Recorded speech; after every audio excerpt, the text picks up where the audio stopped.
Après plusieurs essais en broderie, j'ai finalement testé la technique du piqué libre, aussi appelée broderie irlandaise, et j'ai complètement adoré.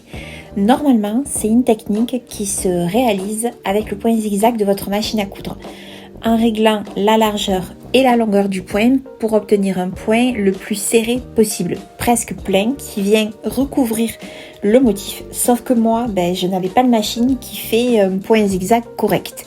Et je n'avais pas non plus de machine adaptée à la broderie, parce que oui, il existe des machines spécifiques pour ce type de broderie.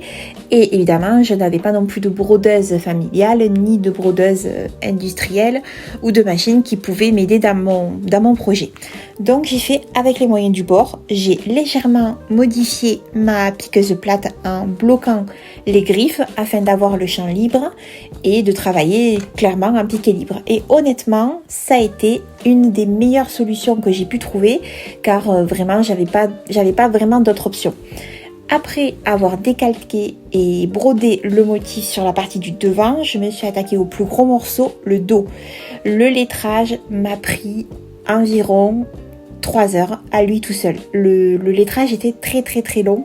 Le grand motif, donc le licrane juste en bas, m'a pris environ 3 heures supplémentaires. C'est extrêmement long, mais en tout cas, moi j'ai mis beaucoup de temps parce que je suis en point droit et que j'avais jamais fait ça. Donc peut-être que c'est plus court pour les autres, je ne sais pas. Mais moi j'ai mis beaucoup de temps. Entre les essais, les réglages et la réalisation finale, il m'a fallu 2 semaines pour arriver à un résultat relativement satisfaisant. Je suis plutôt contente du rendu malgré quelques plis qui, je pense, sont dus au tissu. Parce qu'en fait c'est un tissu jersey donc qui est extensible. Et donc pas forcément idéal pour ce type de broderie, étant donné qu'on vient piquer plusieurs fois au même endroit, ça a tendance à plier le tissu.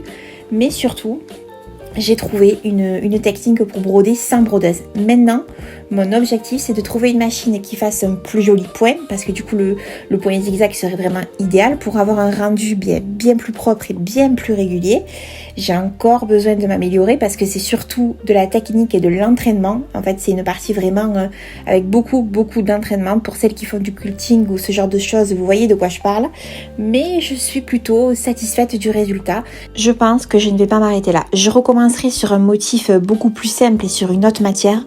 Mais vraiment, je recommencerai, c'est sûr, j'ai adoré. Je vous laisse avec le résultat et dis-moi en commentaire si toi tu connaissais cette technique-là.